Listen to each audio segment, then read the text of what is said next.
Mesdames et messieurs, chers internautes, Bénin Dabaroutou se poursuit et comme vous pouvez le remarquer à travers cette place, nous sommes à Kouandé.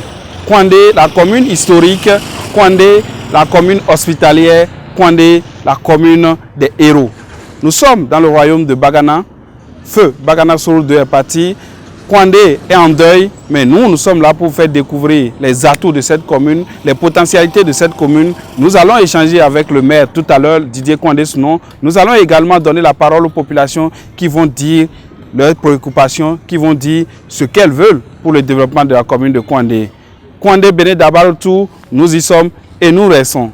Bénin Dabaroutou, ça se poursuit. Je l'ai dit tout à l'heure, nous sommes dans la cité de Bagana, nous sommes à Kouandé. Et nous sommes reçus par le maire de cette commune, Didier Kouandé, sinon il s'appelle. Monsieur le maire, bonjour.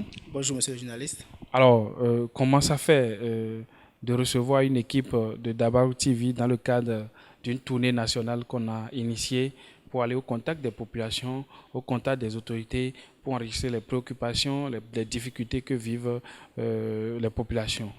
Merci bien. Je pense que ça fait chaud au cœur de recevoir l'équipe de Dabarou TV ici à Kouandé.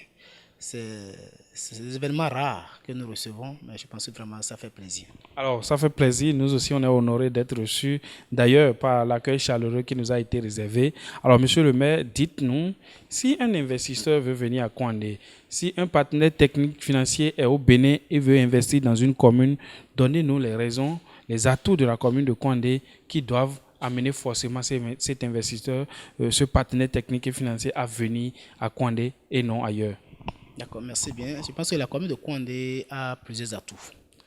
Et il y a d'abord les atouts touristiques. Et parce que quand on parle de la commune de Kouandé, c'est la commune qui a vu naître notre héros national, Kaba. Donc il y a de ces sites touristiques à visiter. Il y a Dataouri. Il y a bien sûr là où son village natal, Pélima. Il y a bien sûr ces vestiges qu'on peut encore retrouver, l'épée et autres. Et là où il a combattu et les colons, je pense que c'est pas trop loin de Kouandé ici, c'est environ à 11 km au niveau de Ganipérou, juste là au niveau de la descente.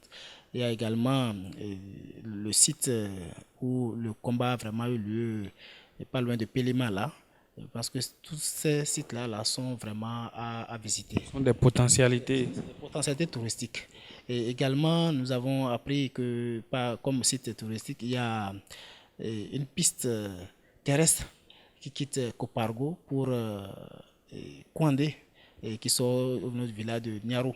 Donc c'est également une piste qu'on peut explorer, quand même visiter, savoir mais qui a fait ça et comment, ça fait quel est son état aujourd'hui. Donc vraiment, c'est également une potentialité. Okay. À part les atouts touristiques, quels sont les autres atouts que la commune de Kouandé a qui peut attirer les investisseurs? Parce que Kouandé aujourd'hui constitue une grande zone agricole. Et aujourd'hui, on ne peut pas nier que la commune de Kouandé est la 4e commune productrice de noix de cajou. Donc la commune peut vraiment abriter une usine de transformation de noix de cajou.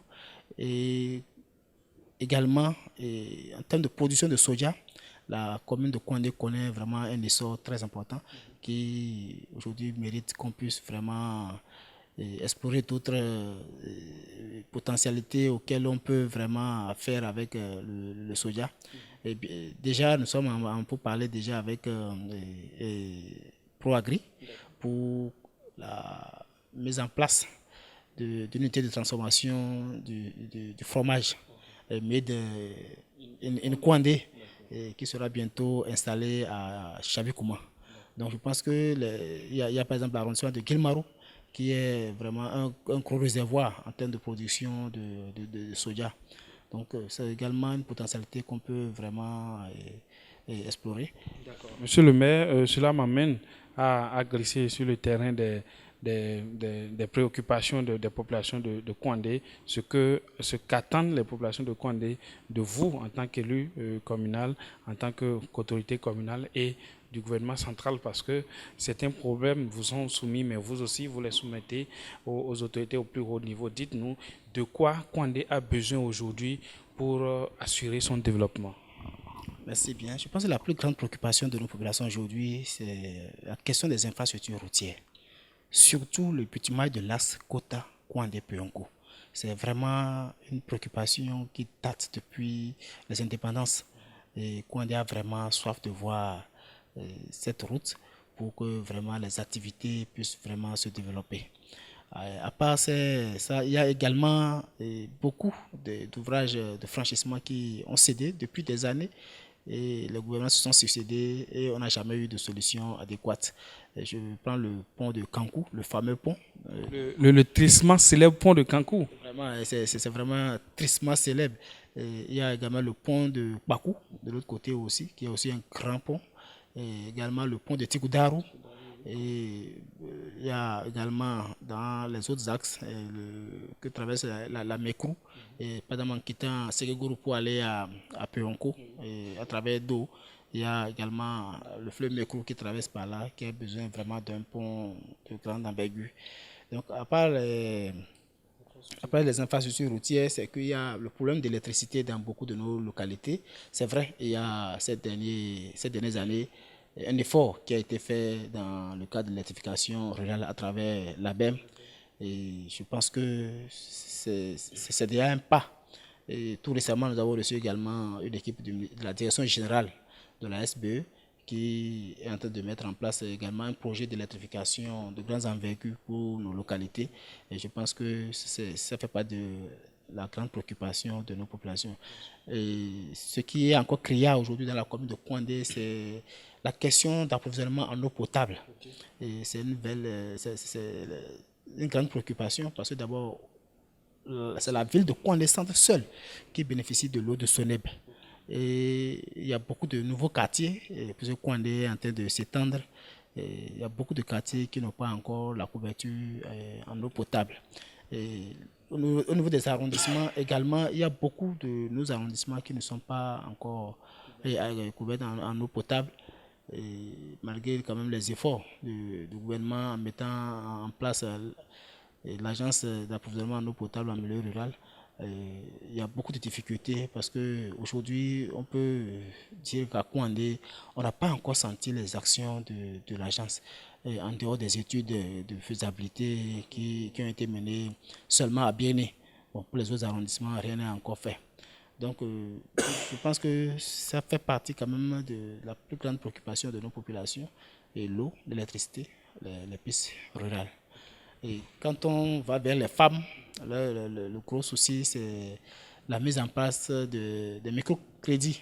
Et puisque aujourd'hui, le nombre bénéficiaires est vraiment réduit, et ça fait que nos caisses, le besoin est très grand, et aujourd'hui on se rend compte que la CELCAM est très sollicitée.